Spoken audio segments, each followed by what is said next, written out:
এই কক্সবাজার অথবা কুয়াকাটা যে কোনো জায়গায় হোক না কেন রুম বুকিং করার ক্ষেত্রে আপনি যদি শুক্র শনি আসেন তাহলে কিন্তু মানে দর্শনার্থী যে এত পরিমাণ চাপ থাকে, যেখানে অধিকাংশ রুমই কিন্তু যে কোনো রুমে বা যে কোনো হোটেলে আপনি গেলেই টের পাবেন এর ম্যানেজমেন্ট কেমন, এর পরিবেশ কেমন। আপনি ফার্স্ট রিসেপশনে গেলেই আপনি বুঝতে পারবেন। আসসালামু আলাইকুম, আশা করি সকলে ভালো আছেন। আলহামদুলিল্লাহ আমিও ভালো আছি। আজ আপনাদের হোটেল বুকিং করার 3টা টিপস দিব। যে 3টা টিপস আপনারা যদি জানেন তাহলে রুম বুকিং করার ক্ষেত্রে আপনাদের অনেক টাকা বেঁচে যাবে। যাই হোক, সেই 3টা টিপস কি? আচ্ছা, তার আগে আপনাদের একটা ঘটনা শেয়ার করি। ঘটনা হচ্ছে, আমি একটা হোটেলে গেছিলাম কিছু তথ্যের জন্য। হোটেলে যাওয়ার পরে দেখি যে রিসেপশনে যে ভাই রয়েছে তার সাথে 1-2টা ভাই কথা বলতেছে যে আমরা তো চলে যাব, আমাদের পারিবারিক সমস্যার জন্য আমরা চলে যাব, আমরা 2-3 ঘন্টা আছি, তো আমাদের কিছু টাকা রেখে আমাদের কিছু টাকা ফেরত দেন, তাহলে আমাদের জন্য একটু ভালো হয়। তা সেই রিসেপশনের ভাইকে আমি বললাম কি, ভাই যেহেতু তারা পারিবারিক সমস্যার জন্য আসলে চলে যেতে হচ্ছে, তাহলে আপনি কিছু টাকা কম নিয়ে আপনি তাদেরকে কিছু টাকা দিয়ে দেন।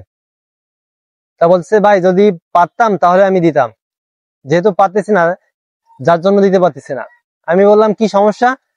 পরে আমাকে কানে কানে বলতেছে, ভাই দেখেন তারা আসছিল একটা রিক্সাওয়ালা মামার মাধ্যমে, সেই রিক্সাওয়ালা মামা নিয়ে গেছে 500 টাকা, তারা রুম বুকিং করছে 1200 টাকা, থাকতেছে হচ্ছে 700 টাকা। এখন তারা বলতেছে 50% রেখে দিয়ে আর আমাদের 50% আপনারা দিয়ে দেন। তাই এখানে 50% যদি আমি রাখি বা এখানে তাদেরকে কিছু দিই তাহলে এখানে থাকতেছে কি? তাহলে এখানে বোঝেন যে আসলে যদি কোনো একটা মাধ্যমে আপনি যান, কিছু অংশ কিন্তু সেই যার মাধ্যমে আপনি যাচ্ছেন সে কিন্তু নিয়ে যাচ্ছে।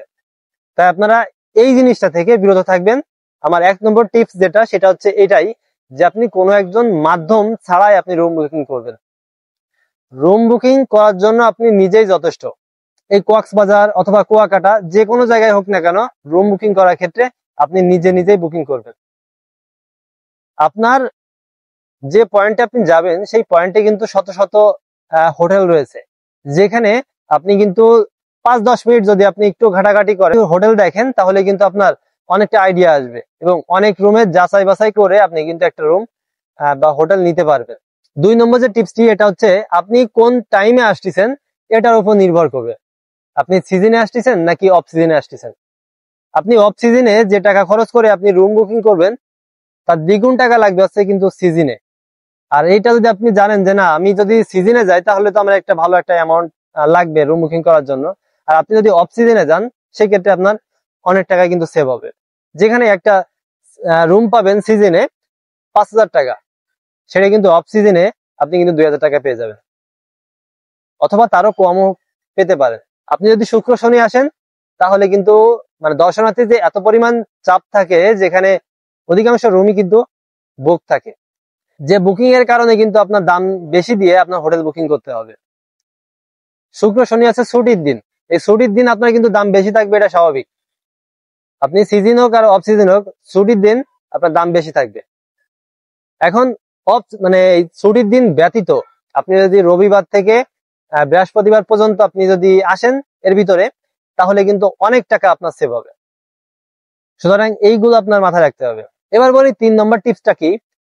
3 নম্বর হচ্ছে, কক্সবাজার অথবা কুয়াকাটা আপনি যেখানেই বুকিং করেন না কেন হোটেল, আপনি যদি মানে যেগুলো সামনের সাইডে যেগুলো হোটেলগুলো থাকে, ভালো একটা ভিউ দেয়, এই রুমগুলো কিন্তু আপনার বেশি টাকা হয়।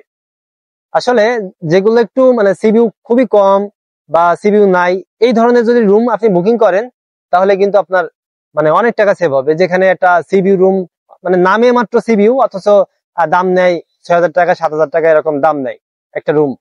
সেই ক্ষেত্রে আপনি যদি এটা নন সিভিউ নেন সেক্ষেত্রে আপনার 2,000, 2,500 বা 3,000 টাকার ভিতরে ভালো মানের একটা রুম পেয়ে যাবেন আপনি। আপনার সিভিউ অবশ্যই জরুরি। আপনার যারা চান যে আমার সিভিউটা প্রয়োজন, খুবই প্রয়োজন, তাহলে আপনারা একটু দাম দিয়ে আপনি সিভিউ নিতে পারেন। তবে সিভিউ যদি আপনি না নেন সেই ক্ষেত্রে আপনারা কিন্তু নন সিভিউ যেগুলো এগুলো নিতে পারেন, যেগুলো রোডের সাইডে, এগুলোর থেকে একটু যদি আপনি দ্বিতীয় গলিতে যান, প্রথমে যেগুলো আপনি পাবেন 2,000 টাকায়, আপনি কিন্তু দ্বিতীয় গলিতে পাবেন আসছে 1,500 টাকায় সেম রুম। সেক্ষেত্রে আপনারা একটু যাচাই বাছাই করবেন। এখানে যাচাই বাছাই করলে আপনার যদি 500 টাকা সেভ হয়, এটা আপনার জন্যই ভালো। তো যাই হোক, এটা ছিল আমার আজকে রুম বুকিং করার 3টা টিপস, যে 3টা টিপস আপনার রুম বুকিং করার ক্ষেত্রে খুবই খুবই কাজে দিবে। তা ভিডিওটি কেমন লাগছে অবশ্যই জানাবেন, আর সব সময় যাচাই বাছাই করে রুম নেবেন। একটা জিনিস, আপনি যে কোনো রুমে বা যে কোনো হোটেলে আপনি গেলেই টের পাবেন এর ম্যানেজমেন্ট কেমন, এর পরিবেশ কেমন, আপনি ফার্স্ট রিসিপশনে গেলেই আপনি বুঝতে পারবেন। তা ভিডিওটি এ পর্যন্ত, সকলে ভালো থাকবেন, সুস্থ থাকবেন। আসসালামু আলাইকুম।